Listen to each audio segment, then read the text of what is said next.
Welcome everyone. Thank you very much for joining us at this 5th session of the seminar Technical Society. Let me begin by remarking that one of the purposes behind this seminar was to problematize the impact of new information technologies and on social theory. And today we have a brilliant guest speaker who has recently worked on this problem based on our current understanding of human agency. Personally, I will underline the importance of the machine learning technologies and postcolonial perspectives discussed at this lecture as tendencies that have become increasingly relevant to the Chilean constitutional discussion in particular, and the broader Latin American context in general. And now my colleague Rodrigo will welcome our guest. Thank you very much for joining us today. If we consider the scope of cybernetics in the second half of the 20th century and the theoretical, political, cultural, or economic reflection it inspires around the world, and especially in Latin America, the implication of artificial intelligence or machine learning for social theory today is not a trivial one. So as Susan just mentioned, we have a great guest today to whom the question about the implication of machine learning for social theory plays a central role in his work. I am referring to Christian Borch, whom I thanks again for accepting our invitation to participate in the seminar. Christian is professor in the Department of Sociology at the University of Copenhagen. His work focuses on social theory, economic sociology, sociology of technology, studies on the collective behavior of crowds, architecture, and urban spaces. His current research centers on the study of algorithmic trading and its effects on financial markets, as well as the meaning of the new technologies for society and sociological theory.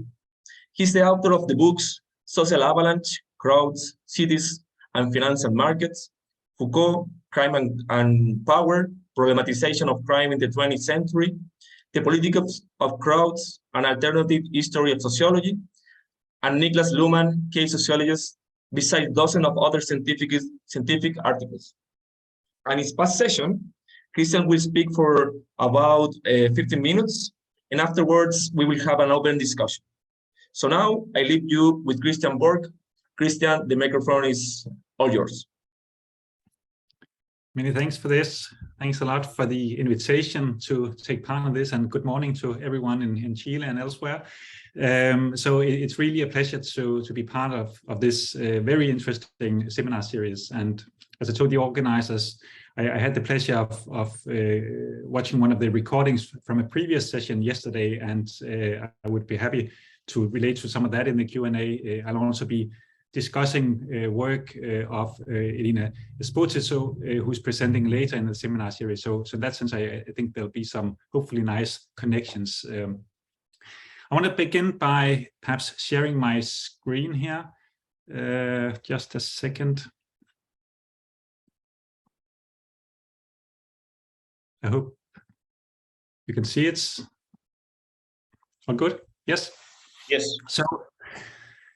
So the title of the talk, or the paper that I'm presenting today, is Machine Learning Technologies and Postcolonial Critique, Homologous Challenges to Sociological Notions of Human Agency. And really what I want to argue is that even though machine learning techniques and postcolonial critique might come across as very different beasts, they converge on a critique of human agency. And I'm encouraging sociologists to take seriously these kinds of critiques and also to try to address them in various ways. And that's what I'm going to do in the presentation today by focusing in particular on the work of Latour and Niklas Luhmann. But in order to get started, perhaps it's relevant to get some definitions straight.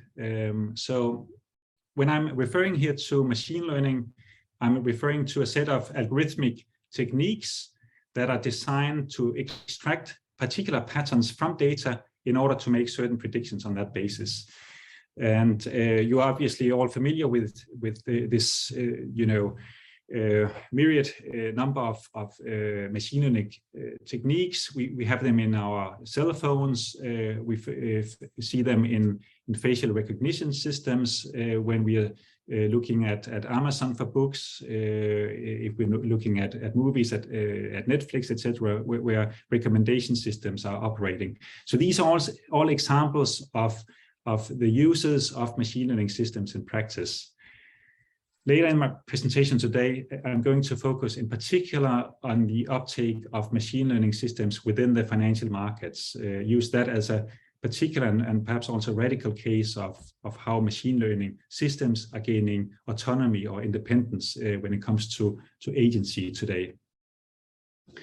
So that's kind of the machine learning part. When it comes to post-colonial critique, I'm referring to a host of critiques within sociology and beyond that really targets a particular bias, or if you like, disregard in classical sociology, but also in more subsequent sociology, about the imperial foundations of modern Western societies. And obviously, these two things are very different. The origins of machine learning systems is very different from the origins of post-colonial critiques. So machine learning systems, they obviously originate in computer science developments and the availability of big data sets. Post-colonial critique comes from particular corners of the humanities that would later expand then into the social sciences more broadly, and also sociology. So even though these are very different phenomena, if you like, there's been in recent years a lot of research trying to demonstrate that there are also very important overlaps between machine learning technologies and post-colonial critiques, or what post-colonial critique would often emphasize as being important. So I'll give just a few examples of this. There's research demonstrating that important global north technology firms that are specializing in machine learning systems, when these firms want their data to be labeled for the training of these systems, then often that labeling would be a manual exercise that is carried out in the global south by poorly paid workers. So that's a way of, in a way, reinvigorating imperial patterns. It has also been demonstrated that some machine learning technologies that are supposed to be used and sold in the global north are beta tested in the global south, where ethics requirements are less strict than they are in the global north. So that's a kind of, if you like, ethical arbitrage, if you like, that global tech firms or tech firms in the global north basically exploit these laxer ethical requirements in the global south for the training of and the refinement of their machine learning systems. Other discussions, and I'm sure you're familiar with these kinds of discussions. Other discussions point out the ways in which some neo-colonial traces might also manifest within the global north when these kinds of machine learning systems are being deployed. One example is the way in which facial recognition systems might perpetuate certain racial biases. So the important analysis about how facial recognition systems might be trained on images primarily of white people, meaning that these systems would learn to recognize white people, but not so much people of color. And that can have all sorts of negative effects of the people of color.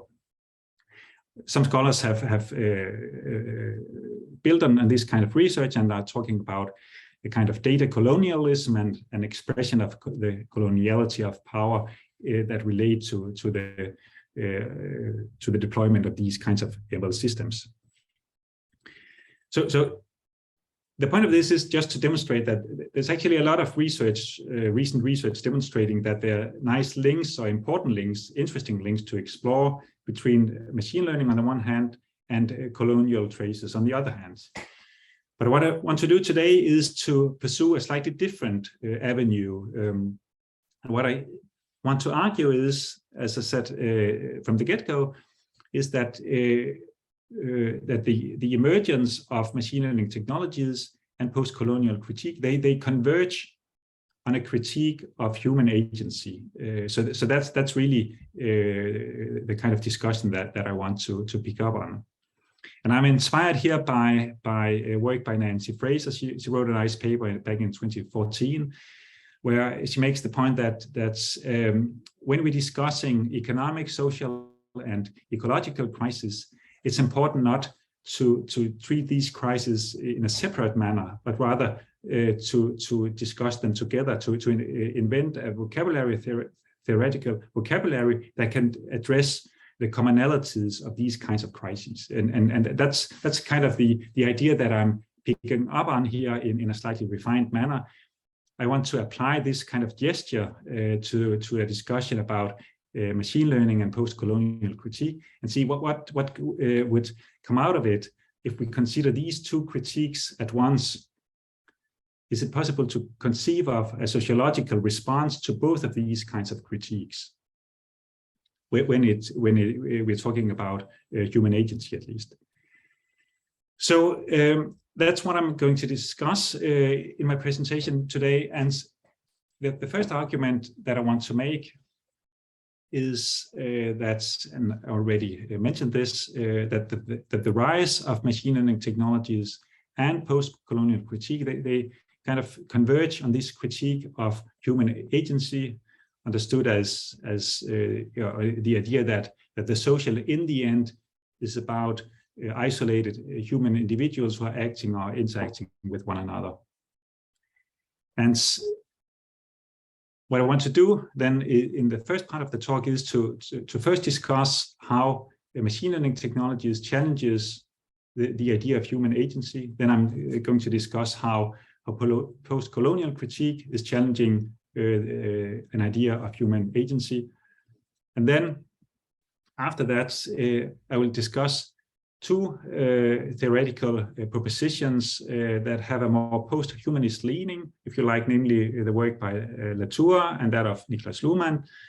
And what I want to argue is that each of these theoretical perspectives can address part of the agency challenge raised by machine learning and post-colonial critiques, but not the full challenge. So as I'll come back to, Latour can address, or his work can address the post-colonial challenge, but not so much, I think, or not sufficiently the machine learning challenge to human agency. With Luhmann, we have the opposite case. His work could be applied in a discussion of the kind of challenge that machine learning systems would have to human agency, but he falls short when it comes to the post-colonial challenge. And just to make things clear here, when I refer to the machine learning challenge and the post-colonial challenge, then it would be the challenges that they posed to a conventional notion of human agency within sociology. So this idea that in the end it's a human being who's acting or making independent decisions. So that's the kinds of challenges that I'm interested in exploring. So I want to begin with the machine learning challenge to the notion of human agency. And of course, in many ways, I think machine learning is really challenging lots of aspects of many sociological concepts. We can also discuss expertise, for instance, and there would be a host of sociological concepts that, in my view, would require rethinking in light of how machine learning systems are operating. But as I said, really today I want to focus on the notion of agency. And here, I think it's important to distinguish between two kinds of applications of machine learning systems. Systems that are assisting human decision-making and systems that are replacing human decision-making. So an example of the former could be a medical doctor who is using a machine learning system to diagnose a patient or to come up with a treatment of a patient. So in this case, we would have some kind of mixture of human expertise and human experience, and then machine learning guidance, right? I think this kind of situation would be fairly easily analyzed on basis of conventional sociological notions. So I'm not really interested in these kinds of situations where machine learning systems are merely assisting humans. Rather, I'm interested in situations in which machine learning systems are replacing humans and human decision making. And I'll give one example of a domain in society where machine learning systems are increasingly replacing human beings when it comes to decision making, and that would be from my own fieldwork in the financial markets, and more specifically automated trading. So if we're looking at financial markets, really historically also, then if we zero in on the engine room, if you like, of the financial markets, the place in which orders to buy or sell stocks is being matched with one another, then that engine room used to look something like this. This is a traditional trading floor on a stock exchange, right? I'm sure you're all familiar with these kinds of images. You know, we have human traders packed on these trading floors, yelling, screaming, jumping, pushing in order to get their orders through, right? These are images that are really popular. They have also made it into popular representations of the financial markets. But what is interesting is that these kinds of trading floors hardly exist anymore. I know that also at the Santiago stock exchange, as far as I know, there's only one trading floor that is still active. Otherwise, much of the trading has now become electronic. So in the 1990s, there was a push towards electronic trading, where instead of human traders being packed on these trading floors, you would have traders sitting in front of an array of computer screens, and they would basically execute their trades by clicking their mouse, right? So this was electronic trading, but it was still a kind of manual trading, since it required the active decision making by the human traders. Now, interestingly, since the early 2000s, financial trading or securities trading has become almost completely automated. And so if you look across financial markets, especially in the Europe and North America, but also elsewhere, then the vast majority of orders that are now sent to the financial markets are sent by fully automated computer algorithms. This also means that if we want an image of how the financial markets are looking today, then it would look something like this. We have fully automated computer algorithms that are interacting with other fully automated computer algorithms. Now, and I'm trying now to come back to the machine learning part. If we're looking at fully automated trading, then it's possible to distill two traditions of this kind of automated trading.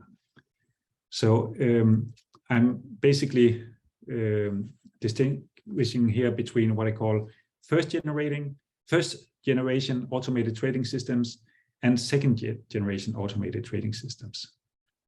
So the first generation of these automated trading systems would emerge around the early 2000s. And the idea here is that you have a set of human individuals, a set of human traders coming up with an idea for a trading strategy. Then there would be some software developers who would code that strategy into an algorithm that would then execute the orders in the markets. So it's basically human conceived trading that is just being automated. What has happened then since roughly the mid 2010s is that a new generation of automated trading systems has emerged that are based on machine learning techniques. And these kinds of systems are completely different from the first generation automated trading systems. And the main difference is that the machine learning systems are designed such that they are fed a lot of market data, and then it's the machine learning system itself that is coming up with trading ideas or trading strategies. So it's not a matter of human traders coming up with an idea for a trade and then implementing that in software. Rather, it's the computer system itself that is defining and devising the trading strategy. One way of illustrating this difference is through this small figure where we have the first generation of automated trading systems on the left-hand side, where we have these external human-defined rules that are basically determining what the system is doing. And we can compare those to the second generation systems where the idea is, as I said, you're feeding the system, the machine learning system, a lot of market data, and then the system would extract patterns in the market data itself and then devise a trading strategy in the end. I've included a reference here to a paper that I've recently published with a colleague on this precise transition here. In that paper, we discuss a specific firm where we did field work. It's a trading firm based in London that is specializing in machine learning-based automated trading. And I've brought a quote also today from the chief technology officer, where he's describing the machine learning system that they have set up in their firm. So Opus is the name of that the firm has given this machine learning system. Opus, he says, has the entire responsibility to take action in aggregate over years and come up with an action policy.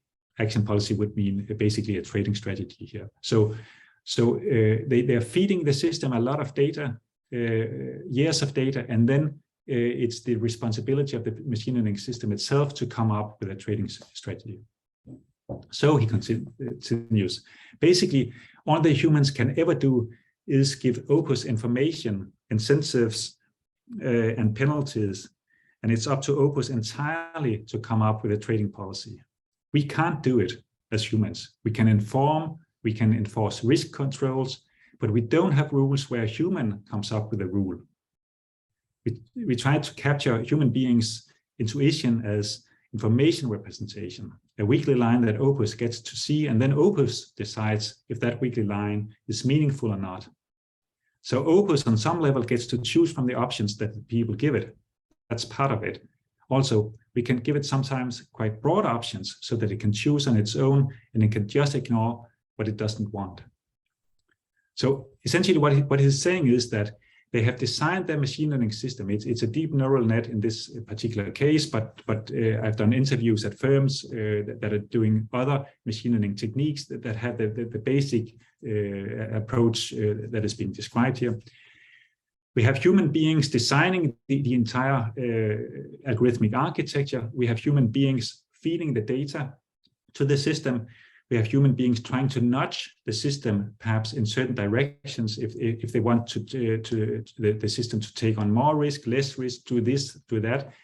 But essentially, it's up to the system itself to decide when to be nudged or not.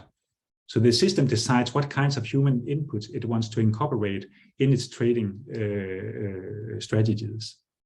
So really, I mean, I'm coming back to Luhmann later on, but for those of you who take an interest in Luhmann, you would say that it's really a self-organizing system. We have human beings trying to irritate the system, but without having any kind of proper interference in the system. That's how it's designed from the get-go. So what are the implications of this? I think what is interesting about these kinds of second-generation automated trading systems is that they demonstrate that there are dimensions or spheres in society where the agency of machine learning systems has really replaced direct human action. So what this London firm has done is really to design a system where humans do not intervene directly in the markets. It's not a matter of humans coming up with an idea for a trading strategy and then just encoding it in software. It's really the machine learning system that has the responsibility to take action in markets. So it's really replacing human action in the markets. And if we take that seriously, then it's also important to realize that such a machine learning system is not a mere human delegate. It's not just acting on behalf of human instructions. It's actually a kind of independent being in the market. And if that is the case, then it really confronts basic sociological notions about who is acting. So that's what I want to get at. That we need to rethink at least a kind of human-centric approach to action in the markets in light of these kinds of systems. So I'll end this first kind of discussion. I've spent quite a bit of time on the machine learning part. I'll be a bit more brief on the ways in which post-colonial critiques also offer a kind of challenge to established notions of human agency. I'm presuming that you're more familiar with post-colonial discussions, but let me get to some of the key points in the post-colonial challenge to sociology's classical conception of human agency. So first, it's probably important to appreciate that post-colonial sociology doesn't really target the notion of human agency per se. That's not the key target of this body of literature. But you can find in this body of literature a strong critique of notions of agency that have a Eurocentric bias and that sees agency as tied to an isolated Western-based individual. So that's obviously part of the post-colonial critique. More specifically, you can find in the work, for instance, by Julian Go, a critique of Cartesian subjecthood, a critique of the subject-object dichotomy, and the idea that rationality and knowledge would be universal rather than socially dependent. You can also find, and again, I'm referring to the work by Julian Go here, a critique of the idea that agency should be understood with reference to individuals' will, subjectivity, capacities, or reflexivity. He locates on this kind of stuff under the heading of bourgeois individualism, basically critiquing that kind of tradition. So what post-colonial scholars would place instead of that is an appreciation of the ways in which agency is relationally constituted, including in various or through various imperial connections. So, for example, Bambra has argued or has made a call for what she refers to as connected sociology, an approach to sociology that appreciates these post-colonial critiques and it doesn't put Europe center stage. Good. So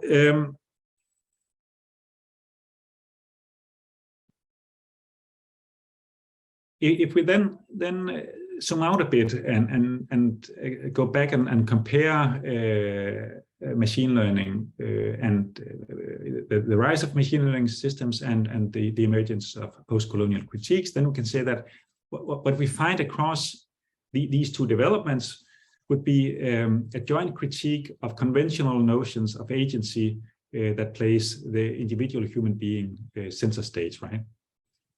And the question is then, how might we address this kind of dual critique? Are there ways in which these critiques that are raised both by the rise of machine learning systems and post-colonial scholars can be addressed? And what I want to propose is that one way forward in finding a potential solution to this, or a potential answer to this, is to look at two post-humanist theories, namely those of Latour and Luhmann.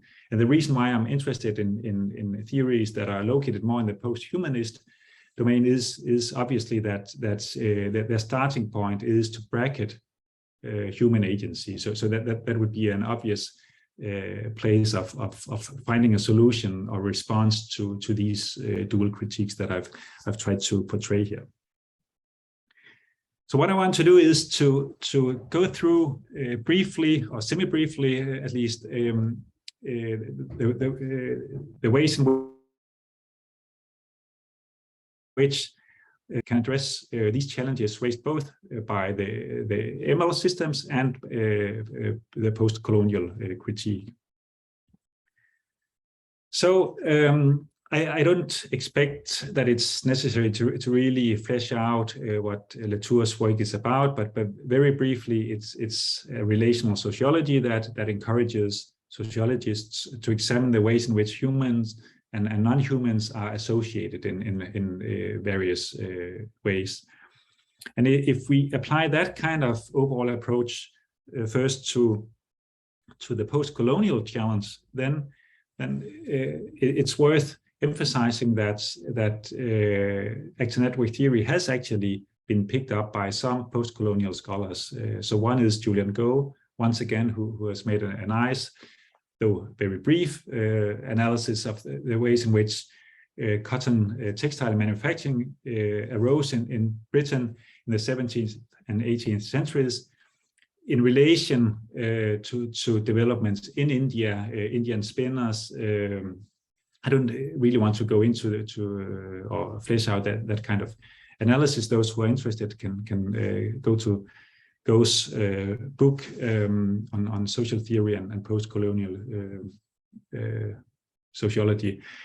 But what I want to highlight here is that Go's analysis demonstrates not only that actor network theory can be aligned with post-colonial sociology in the sense that it is really a relational sociology that can be brought to bear on the post-colonial project. But there's also the advantage gained through actor network theory that there's a strong emphasis, obviously, on materiality. And this is a dimension that's probably lacking a bit, at least in earlier post-colonial work that tended to have a more discursive orientation. So the point here is that it would be fairly easy to combine Latour's actor network theory with the post-colonial critique. How then about machine learning, the challenge raised by machine learning to the notion of human agency? So on one hand, it should be quite straightforward to mobilize actor network theory to analyze all sorts of ways in which humans are forming associations with ML systems. So that could be, to go back to the example with the medical doctor. The medical doctor is forming an association, if you like, with the machine learning system that he or she might be using in diagnosing a patient. That would be very straightforward to analyze from an actor network theory point of view, or when say a customer is using a recommendation algorithm, that too could be seen as a kind of association between humans and non-humans. But in my view, actor network theory is not as good or not very good at analyzing situations where ML systems are endowed with the ability to act and interact independently. So that's precisely what I emphasized as probably the more interesting feature of machine learning systems, and where second generation automated trading systems would be an example of that. And the reason why actor network theory is not really good at analyzing these kinds of systems has to do with what I see as a kind of tension within actor network theory. So on the one hand, Latour proposes a very broad, a very open understanding of agency. So in reassembling the social, he says that anything that does modify a state of affairs by making a difference is an actor. So that's a completely open definition of agency. And obviously, you could say that a second generation automated trading system would count as an actor according to this definition, because it changes the state of affairs in the markets by placing orders in the markets. But that said, I think Latour actually remains too committed still to human agency in many ways, though in a kind of extended actor network kind of way. And that has to do with the fact that non-human elements for him are merely elements that should be let in the analysis. And he's very explicit about this, once again, in and reassembling the social. I have a quote here at the bottom. Actor network theory is not the empty claim that objects do things instead of human actors. It simply says that no science of the social can even begin if the question of who and what participates in the action is not first of all thoroughly explored, even though it might mean letting elements in which, for lack of a better term, we would call non-humans. Where I'm taking issue with this is the first part of it, that actor network theory is not the empty claim that objects do things instead of human actors. My point is that that's not an empty claim. It's actually a rather consequential claim. And once again, if we're looking at the financial markets, these kinds of ML-based automated trading systems, they do indeed take action instead of human beings. So the problem, in my view, is that for all its benefits, actor network theory is about how humans are interacting with non-humans, but humans remain part of the loop.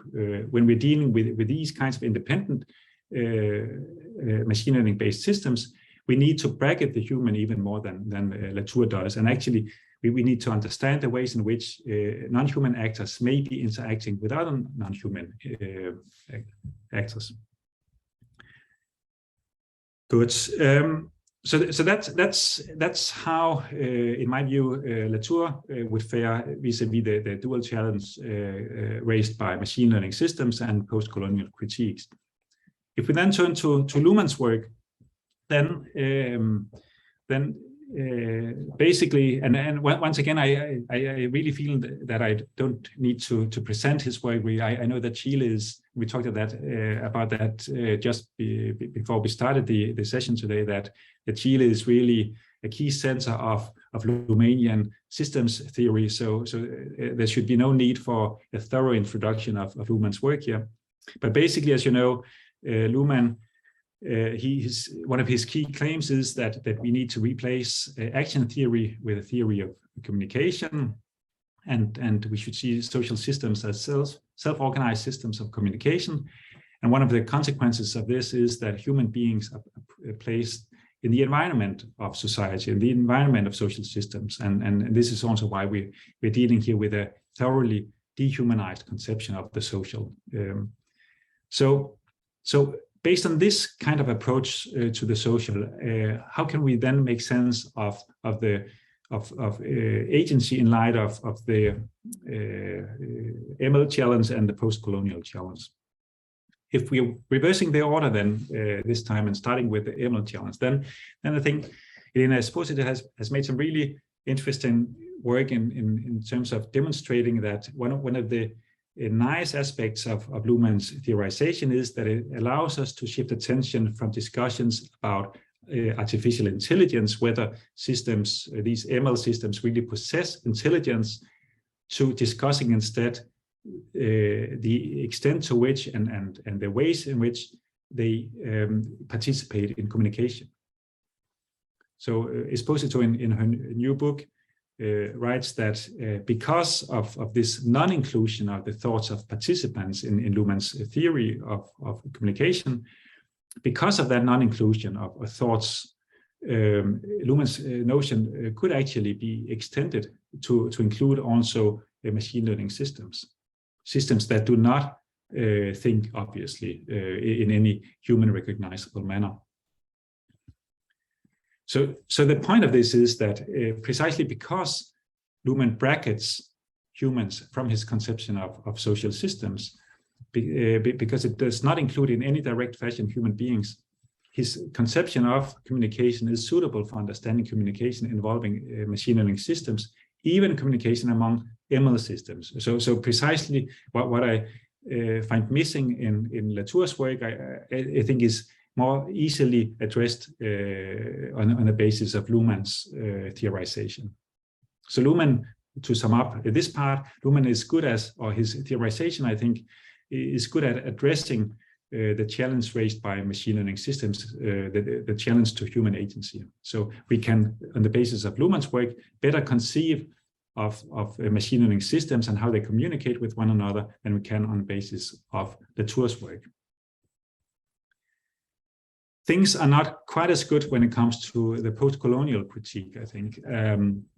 So on one level, it could be argued that there's a certain resonance between Luhmann's critique of human-centric sociology and the post-colonial critique of sociology, and also post-colonial sociology's emphasis on this need to really rethink the foundations of sociology. And in Luhmann, this manifests, I think, most particularly in his critique of what he calls old European semantics, the idea that a lot of knowledge or conceptual horizons that informed European ways of understanding the world for centuries were really founded on these semantics that we need to overcome in many ways. So Luhmann's project, a great part of his project, is to really overcome this kind of legacy thinking, if you like. I'm sure you're unfamiliar with this. That said, I think that there are parts of Luhmann's work that can't be actually subjected to post-colonial critiques, and this pertains in particular to his work on inclusion and exclusion. This is, if you like, a niche-ish part of his work, but I think the post-colonial critique nonetheless remains valid. So as you probably know, at least the Luhmann people among you, Luhmann argues that modern society is differentiated into so-called function systems. We have law, politics, the economy, religion, etc., etc. And these systems, ideally, these systems are supposed to include everyone in their communication patterns. What Luhmann demonstrates then in a set of articles is that there are certain areas in society where this inclusion, this full inclusion that is being promised by the function systems, at least their self-descriptions, is not realized in practice. And a significant part of this analysis relates to a journey that Luhmann apparently made to Brazilian favelas. So I've included this famous or infamous quote here by Luhmann. So he writes, "Anyone who dares a visit to the favelas of South American cities and escapes alive can talk about this. To this effect, no empirical research is needed. Who trusts his eyes can see it, and can see it so impressively that all explanations at hand will fail. One finds existences reduced to the bodily in their self-perception and other perception, attempting to get to the next day." So essentially, what he's analyzing here is, you could say, the life forms of these favelas, and these ways of life do not really meet up to the ways in which he's describing how function systems are usually operating. And of course, you could argue that this analysis carries some kind of commitment to demonstrating structural inequalities in society, but as several scholars have demonstrated, it is also founded on a very deep distinction between us and them, between modernity and its flip side, and he's basically portraying the other, the inhabitants of the favelas in very fearful terms, thereby mobilizing a set of tropes that post-colonial scholars have really criticized. So the point of this is to say that Luhmann does not fare well when it comes to post-colonial critique. At least there are parts of his work that can really be subjected to this type of critique. I'm coming to the conclusion now. So I've tried to argue that machine learning systems and post-colonial critique, they converge on this challenge or this critique of sociological notions of agency that really emphasize how agency is tied to individual Western subjects.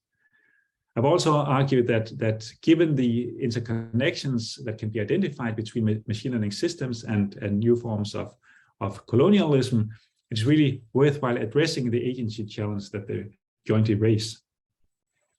And then I've tried to go through two theoretical propositions, those of Latour and Luhmann, to see how each of these can address these challenges that are being raised. And as this very schematic overview, that I also showed you earlier demonstrates, I think that Latour is good at addressing the post-colonial challenge. His work can be aligned with post-colonial sociology. It's not radical enough when it comes to conceiving of the independence, really, of machine learning-based systems and how these kinds of systems might be interacting with one another. For Luhmann, it's the opposite case. I think his theory of communication is apt at analyzing machine learning systems as communication partners that can also communicate with other machine learning systems. But there are parts of his work, at least, that do not really fare well when it comes to post-colonial analysis. Where does this leave us? So we can say that, at least to the extent that we want to retain Latour's and Luhmann's work and really want to tweak them to jointly address or fully address these joint ML and post-colonial challenges, then I think quite some modifications of their frameworks would be needed. I have some ideas for that, but I would take those in the Q&A if that's relevant. So thanks for now.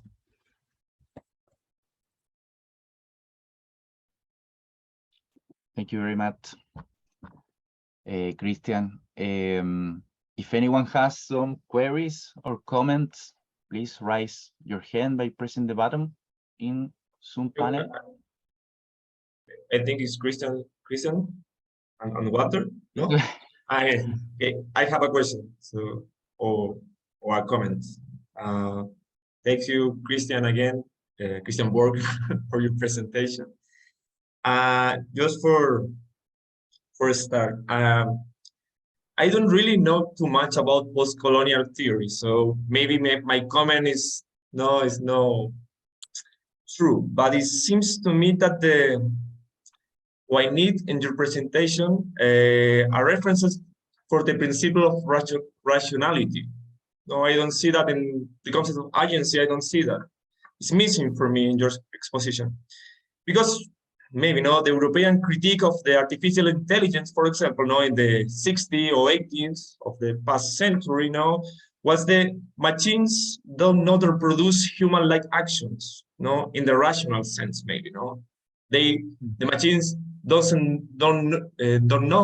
know what they are doing, and in a post-colonialist way, maybe they say the same thing.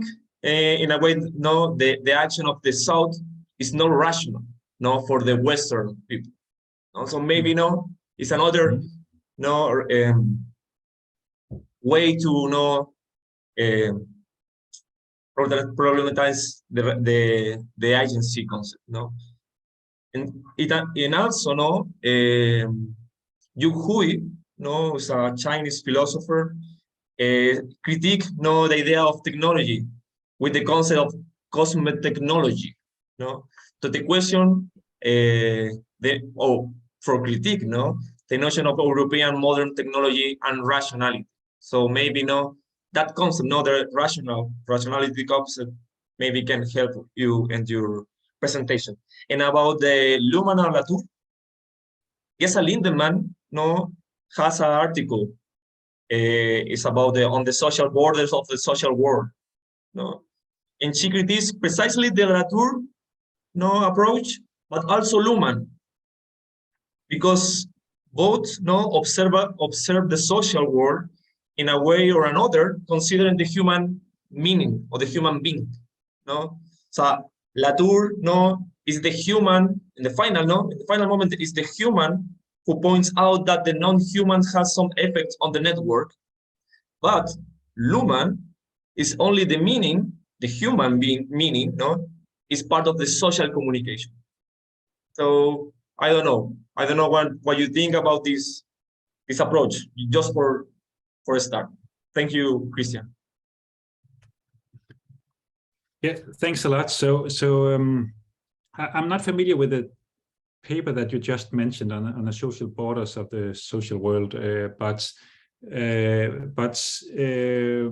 if I understand you correctly, then part of your comment is that at least for the Luhmann part, meaning would be so central that we would have to discuss the extent to which the machine learning systems can also have meaning.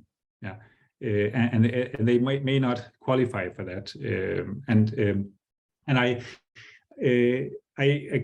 agree that that's a point, but I think along the lines of Esposito's new book, I think that perhaps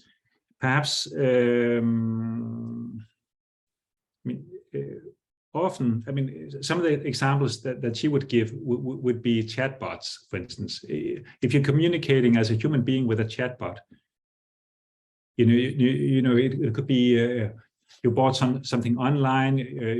You have some questions to the product that you bought. That, I mean, the product doesn't really function as you imagined. Then you go back to the seller and try to get, you know, some advice for how to fix it.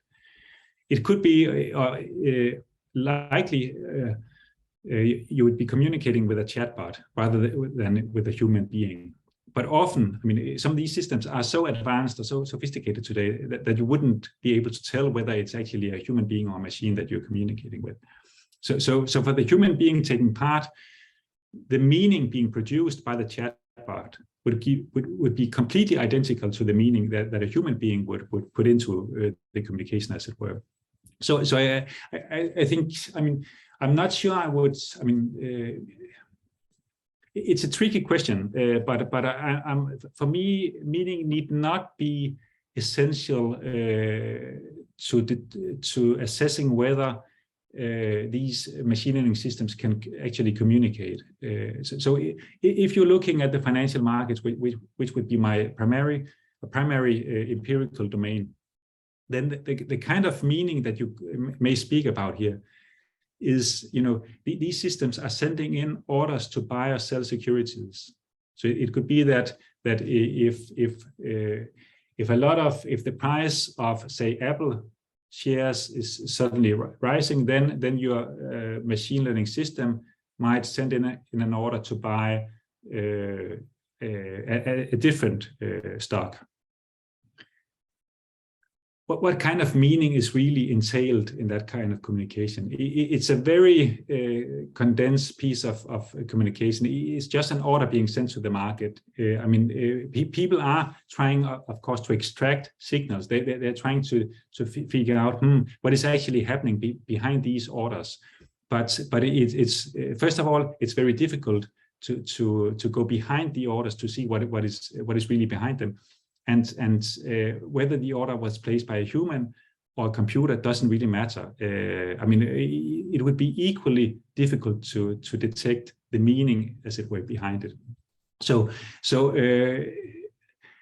I think it would be possible at least to find domains where meaning in this more, I mean, for Luhmann, it has this more phenomenological legacy, of course, and I'm not sure that really has that much of appearance in certain machine learning applications, at least. So, as for rationality, just briefly on this, yes, I mean, I'm completely aware that obviously the kinds of critiques that you find amongst post-colonial scholars are in many ways super different, very different from the kind of agency challenge that is being raised by machine learning systems. There's certain ways that's the minimal sheer point that I'm trying to make. There's certain ways in which, for me at least, they are overlapping, but that doesn't necessarily mean a full convergence on all dimensions. But there's one thing that I just wanted to pick up on, because it relates a bit to David Beer's presentation as well. I saw the video recording of his presentation, and his presentation is much about, you know, how many of these machine learning systems, we don't really know how they're operating, and the more or the less knowledge we have about their inner workings, the better they can sort of perform. So that non-knowledge is built into the effectiveness, if you like, or efficacy of these kinds of machine learning systems. And I tend to see that probably slightly different. At least once again in the financial markets, it's really important to know why your system is acting in the ways it is doing. So the London firm that we've been following, they have invested heavily in trying to get a sense of why their deep neural net is actually making the trading decisions it is making. And why would they take an interest in that? Well, first of all, they could lose a lot of money if they don't know why the machine is actually doing as it does. Secondly, it could be that regulators would suddenly knock their door and say, well, we would actually like to know why your machine is behaving this or that way in the market. Please tell us why it's doing that. You could, in a certain sense, you could do that with the first generation of automated trading systems, because you had an idea, you had a human conceived idea about what the machine was supposed to do. It could be that then you had potentially bugs in the systems, making the system operate differently than you had imagined. But with the machine learning applications, it's rather different. The machine is designed to come up with its own trading strategies, but you don't necessarily know how it is. But the only point I want to make is that a lot of work is actually invested on a practical level in terms of understanding the rationality, if you like, of the machine learning systems. So there's a whole field called explainable AI, which is all about getting a sense of why deep learning systems are actually arriving at their predictions. And you can find that also in practice. I mean, going back also to the example with a medical doctor. If you're a medical doctor and you're not able to explain to a patient why your machine learning system is devising this diagnosis or this kind of treatment, then you might also face certain troubles. So of course, many people who are deploying these kinds of systems would really like to know the rationality that's inside the box, if you like. So a long discussion and also slightly sidetracked, I'm sorry. Yeah.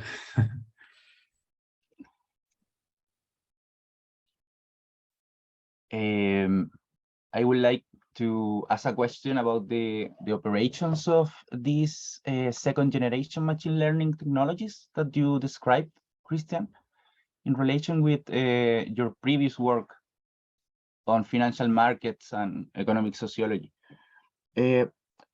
Based on the so-called asignificant semiotics developed by Félix Guattari and other post-humanist perspective, we could say that these automated systems do not or don't process meaning or language, but instead they obey other regime of science, typical of algorithmic functions and mathematical operations.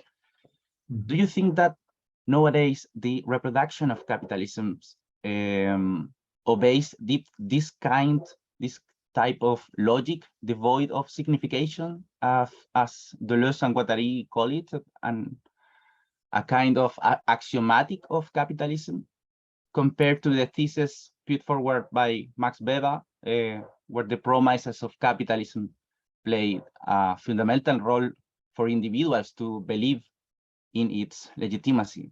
So the question is, do you think that the current logic of capitalism is being driven by these operations of such machines as, for example, Deleuze and Guattari suggest?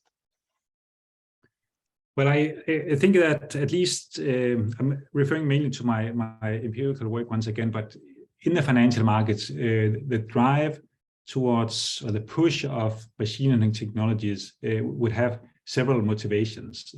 So in the first generation of automated trading systems, that was a lot about meeting some of the issues or challenges of previous forms of trading, by addressing some of the drawbacks of that kind of trading. So in screen-based trading, if you're manual or a human being sitting in front of your computer screen, you are observing how the market is developing, and you're clicking your mouse to send some orders. That kind of operation is not really scalable. I mean, as a human being, there's only so and so much you can pay attention to, because that kind of trading was really, you know, bodily. It was about fixating your eyes to the screen, nicely described by Concertina. So a lot of the reason behind automated trading was to scale up the dimensions of trading. If you have an algorithm running, you can respond, first of all, much quicker to market developments. You can do it on a systematic level, and you can do it on several markets at one time, globally, basically. Now, one of the, if you like, drawbacks that came with the invention of first generation automated trading systems was that they were competing to be faster than one another. This is all nicely described by McKinsey. So at the level of microseconds or even nanoseconds, they're competing to be slightly faster than their competitors. That's extremely expensive to do that. The technological infrastructure that needs to be in place for these super fast systems is super expensive. So one of the reasons for doing machine learning is to say, well, perhaps we can devise some algorithms that are slightly smarter. They're fast, but they exploit different opportunities in the markets that need not be, you know, based on human ideas. So once again, it's also a matter of scalability, that perhaps these systems are more scalable than first generation automated trading systems, because you just feed them a lot of data and then they figure out where the trading possibilities exist. So in a sense, these are very mundane concerns that are faced by trading firms. How can I be slightly better than my competitors? That's basically what's driving this innovation, I think. And then the availability of these techniques, obviously. But I would be hesitant about describing, you know, using very broad terms about capitalism and what is driving capitalism, because in these very particular markets, I think it's much more mundane things that are at stake. Another part of your question then goes back also to the former question concerning meaning and language, etc. And once again, I would be and the difference with the so-called asignificant semiotics. Yeah. Operations, algorithms. Yeah. So I mean, there's a huge debate, obviously, about whether machine learning systems or artificial intelligence-based systems can have meaning and can possess meaning. And you're probably familiar with the work by, you know, going back to some of the phenomenological critiques, Dreyfus, but also Harry Collins, was argued that, well, one of the issues with machine learning systems is that they don't have bodies. I mean, one of the ways in which we are actually learning language and attaining meaning is via our bodies. And since machines don't have bodies, they're just handicapped, if you like, in that capacity, and will never arrive at a proper human meaning. But there are also very interesting, you know, advances in machine learning. You may have followed the debate about Lambda.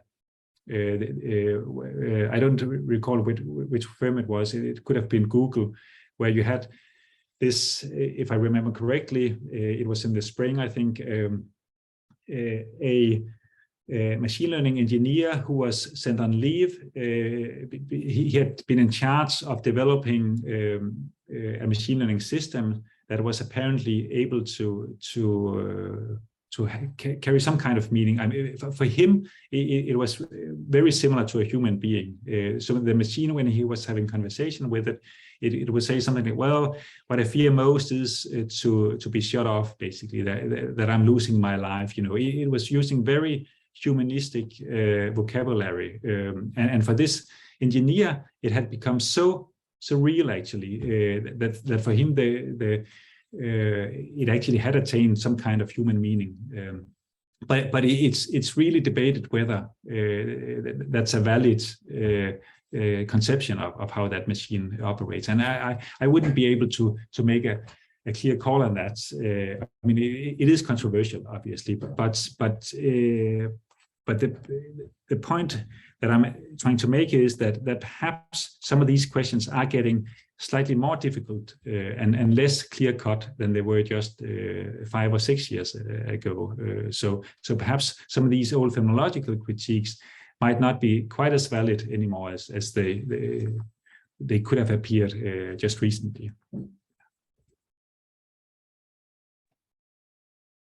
Thanks, Christian. Do you have any question? Christian Advanter?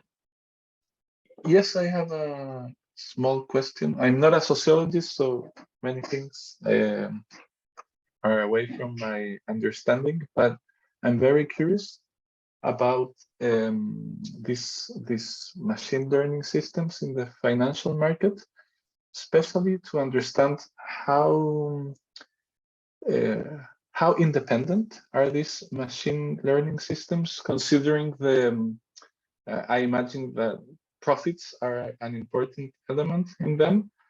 And I also wanted to know if you know about any important changes, for example, in the value of a company that has been the result of a machine learning system, and how does it affect the human understanding of the value of a company, the result of the selling or the selling of stocks by a machine learning system? Yeah, so these are very good questions. So to begin with, what I probably need to really make clear is that for some of these trading firms that are specializing in machine learning based systems, I mean, even though I would claim that the very trading decisions are arrived at a kind of independent level, machine level, obviously that lots of human beings involved in the overall operations. So you need humans, often machine learning engineers. It could be computer scientists, physicists, others who are basically designing the overall machine learning architecture.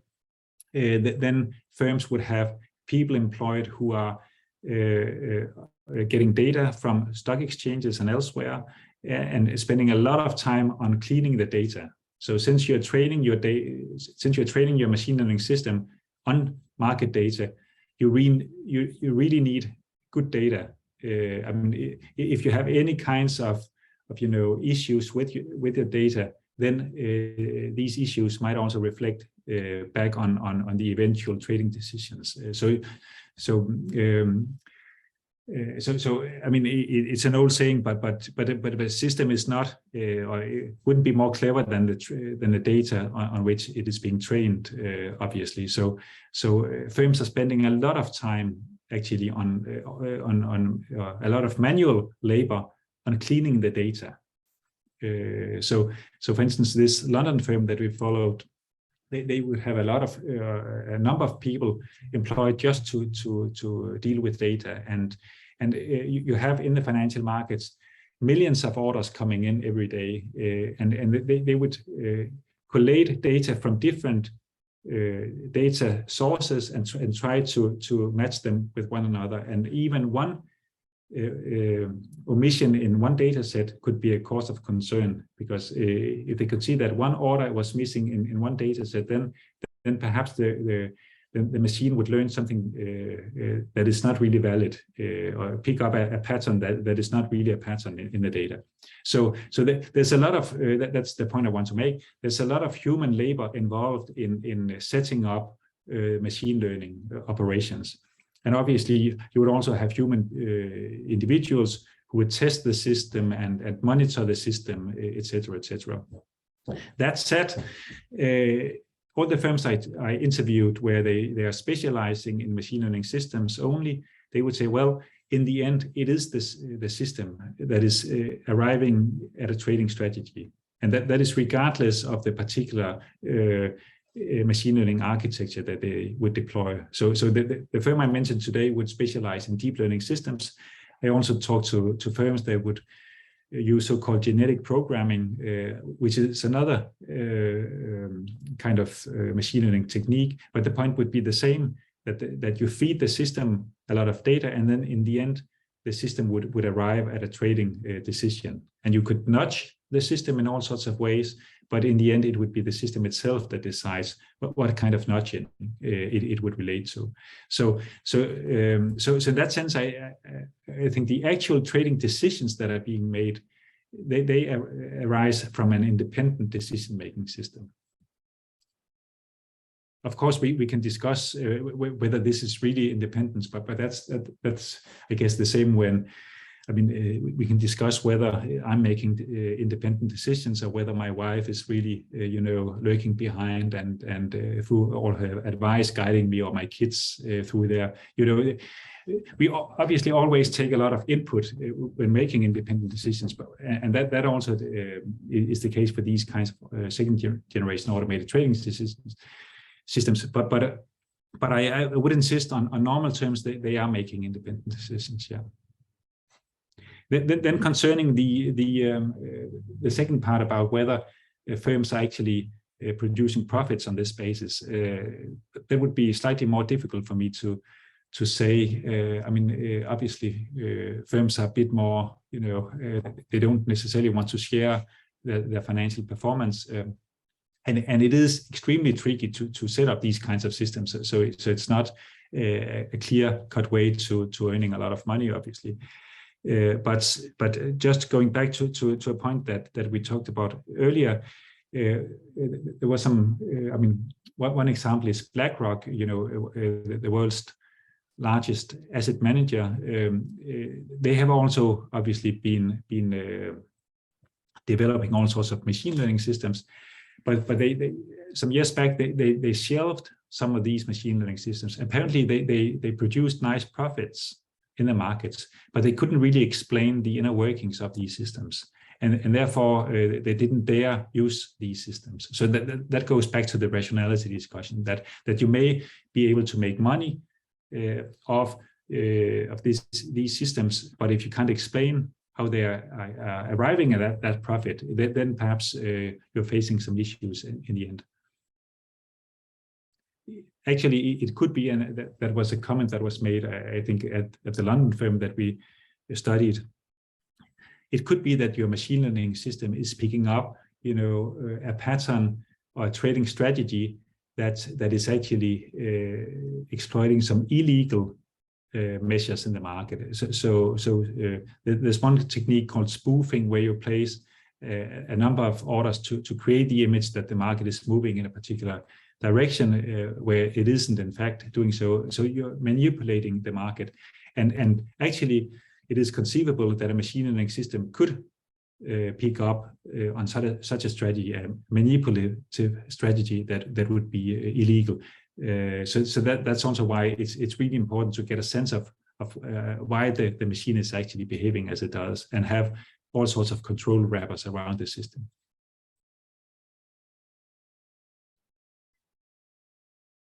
Christian, I have another question, another theoretical question about the notion of totality in relation with this post-colonial critique and or non-modern perspectives in general. For example, according to Bruno Latour, the modern notion of society will be too exclusionary, and we will have to appeal to images such as Gaia or cosmopolitics, or a more extended concept. So the question is, how do you think that these transformations in human agency affect our current understanding of society, or if you prefer, the object of study for sociology in general, the analytical unit, so the question is, how can we think of a more inclusive totality for sociology, given these transformations in human agency, machines or non-humans in general? Yeah,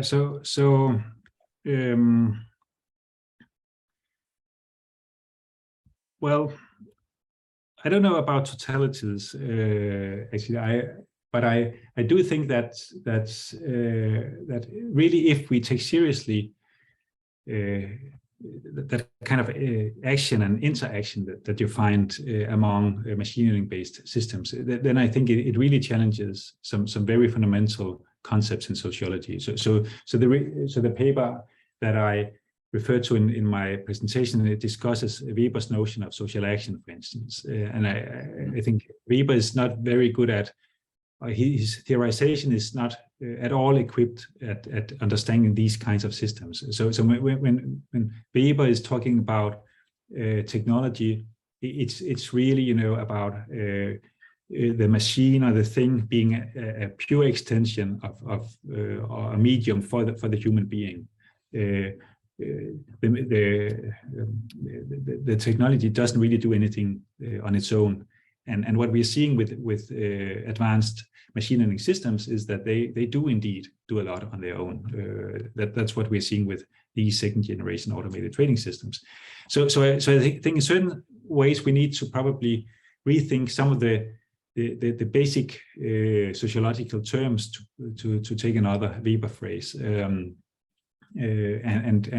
rethink the human-centric approach to sociology that is still very dominant within sociology. I'm not saying that you couldn't use a human-centric notion to explore all sorts of. I mean, there's still lots of phenomena in society where you could still do a lot of relevant work with a human-centric notion, but they're just with the influx of more and more machine learning applications. I think we need to really rethink some of that human-centric vocabulary. But I think that perhaps goes a bit more to the totality.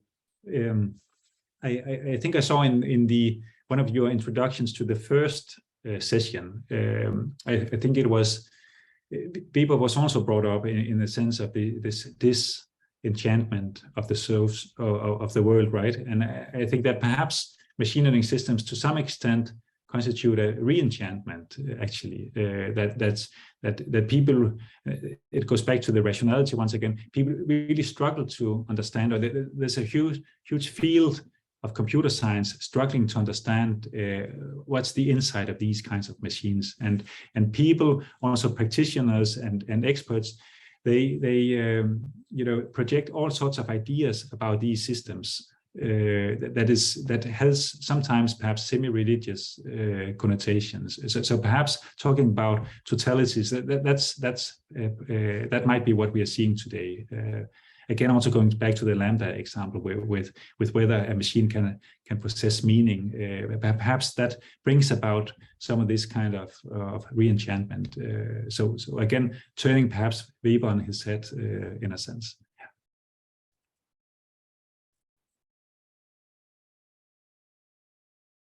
Rodrigo? Yeah. One other question, Christian. This is, I remind your article, Machine Learning and Social Theory, no? But also in your exposition, no? You use the Luhmann's work to describe the rules and behaviors, no? Conceived by machine learning as a form of operational closure, no? Of these technical agents. I would like to ask you, why do you use, no, the concept of behavior and not communication? It's a tricky question, but I really want to know why. And if you use the Luhmann operational theory, no, is there such a thing as an algorithmic contingency, no, inherent in their behavior? No, maybe related with the expository work, but I think maybe your approach is different. And then thirdly, no, as I know you are familiar with the Sloterdijk's concept of atmosphere, no, do you think that this collective behavior of algorithm can be understood as a kind of technical atmosphere? No, I'm thinking, I don't know if you already know, but I'm thinking like Eric Hoare concept of environmentality, but also in the concept of atmosphere. And what implications does that have for the Luhmannian concept of environment? No, I think it's different. Can I explain more about my question? But I don't know. Maybe you want to ask, and we can. I don't know. These are super difficult questions. I'll do my best, but thanks a lot. When we talk about operational closure and not behavior, so really what I used that notion for was trying to describe the independence of these systems, that they are really actually designed. That's the entire idea behind this kind of training. They are designed in order to have that kind of operational closure. It's the machine learning system itself that is tasked with coming up with a trading decision. That decision, I mean, whether we call that action or behavior, doesn't matter much to me, I guess. But I used the notion of operational closure just to get a sense of this kind of independence. That it's the system itself decides what kind of input is relevant to it. Then concerning algorithmic consistency, could that exist? Yes, certainly. I mean, when these machines are interacting in the financial markets, you have nothing but that kind of algorithmic consistency, I would argue.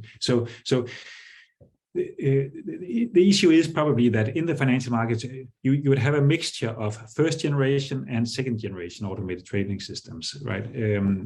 But let's assume that we have a situation that is consisting only of second generation automated trading system. So one system is placing orders in the market. The other one is trying to figure out what is actually happening in the market. Let's anthropomorphize it a bit.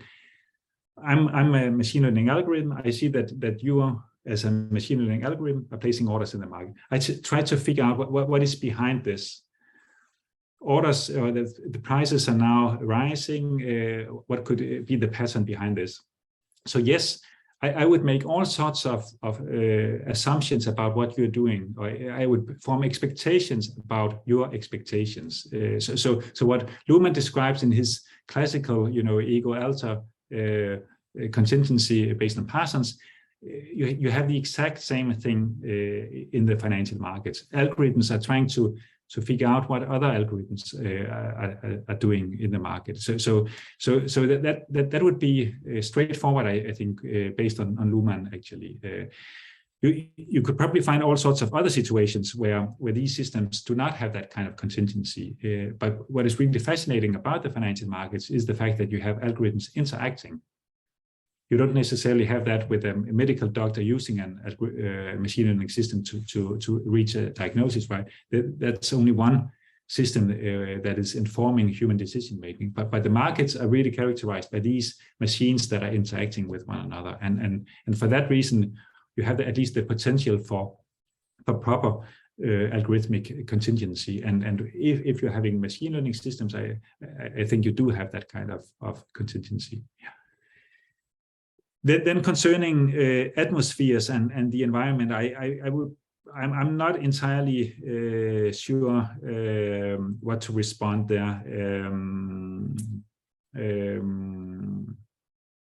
No, I would probably have to think more about that, so I'm afraid. Yeah, no. But just one thing. I think I asked that because I think really your approach, is really interesting. If we compare with the Elena Esposito work, because you don't use the concept of communication, but the behavior in an operative way. And I think Elena Esposito do in a describing way or a semantic way. So what is the problem with that? I think because for social communication, in a Luhmannian sense, external behavior, like the algorithm's behavior, is an attribution of communication, like technology or the natural world. Luhmann, in the side of society, technology is environment. They don't operate with meaning. That is my question. So will we limit it to a description of the collective behavior of the algorithms in a communication way? So I think maybe your approach on behaviors, I don't know. I just can be more complex than that, So I don't know, but just put my Thanks. Yeah, thanks. I get your point now. Yes, thanks. Yeah. Dusan, Carolina has left a question on the chat. Just a second. Carolina Ibarra. I have a question, but I apologize for the camera. I'm in class. I am thinking about the future of online art auction transactions in this regard. Do you think that in general, machine learning will tend to search politically, thinking about Christian comment and profit, opacity or transparency? What is called unveil the black box of technology? Thanks. I don't know if you're reading, Christian? Yeah, yes. I'm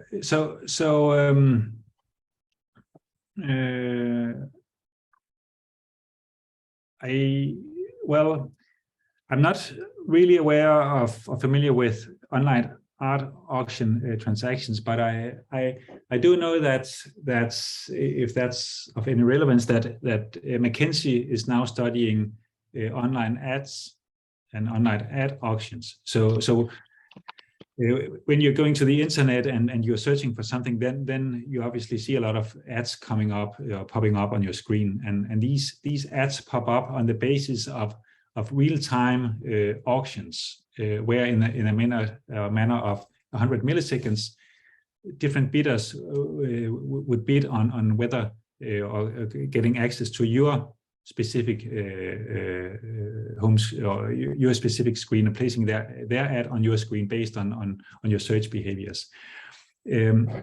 So what you find there is obviously also some kind of probably machine learning reading of your cookies and your past behaviors. But whether this is a kind of political orientation, I'm not entirely sure. I'm not entirely, but obviously. Going back to the questions of opacity and transparency, I mean, people are not probably fully aware of the mechanics behind this. So this is why I think McKinsey's project is also fairly important to establish actually what are the dynamics between the ads that we are seeing on screen.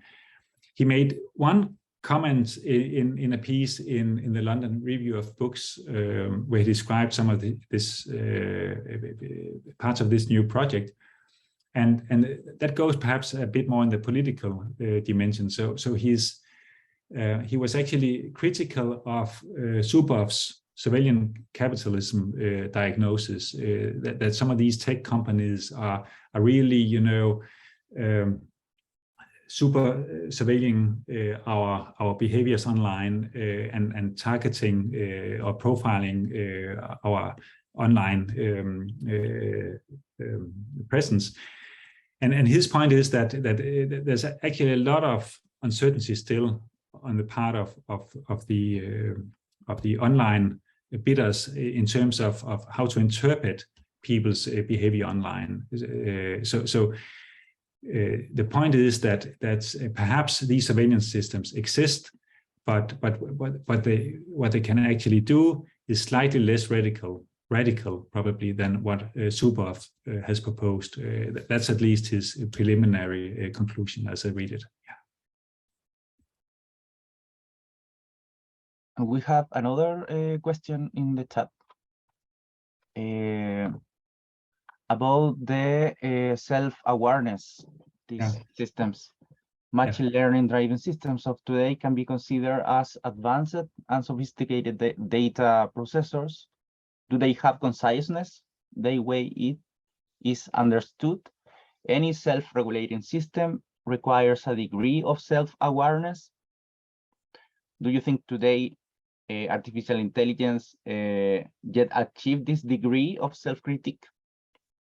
No, so at this point, I would say no, they haven't, and they wouldn't have consciousness. They don't have consciousness in any recognizable human form, and that goes back a bit to some of the discussions with phenomenological critiques of AI systems and Harry Collins' critique of their lack of bodies and that kind of stuff. But as I mentioned, the Lambda example might point in a slightly different direction. So here it does appear, at least to this machine learning engineer who was sent on leave, that the system actually had some degree of self-awareness. So perhaps the boundaries are slightly more blurry now than they were just a few years back. But still, I mean, obviously, if you look at it very strictly, these are machines that are looking at ones and zeros. They have no, I mean, phenomenological sense of what is actually happening. So, yeah. So my immediate hunch would be to say that no, they don't have. They're very good though at predicting patterns, and you can still do a lot with that.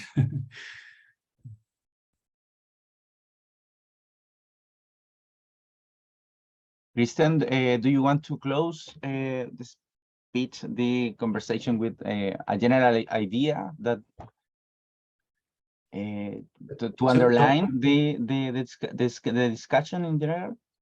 So one of the things that I'm working on at the moment is a new book in which I'm trying to unpack some of this stuff that is taking place in the financial markets, with a focus on this transition from first generation automated trading systems to second generation automated trading systems. And I'm really interested not only in describing this on a kind of empirical level, but also to consider some of the more theoretical consequences. And in that sense, I would just encourage people to do that kind of work as well.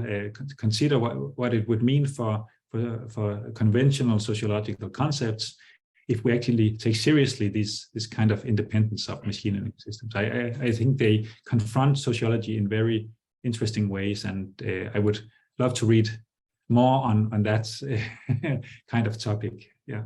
So if any of you are working on similar kinds of issues, then please do reach out, and I would look forward to reading your work.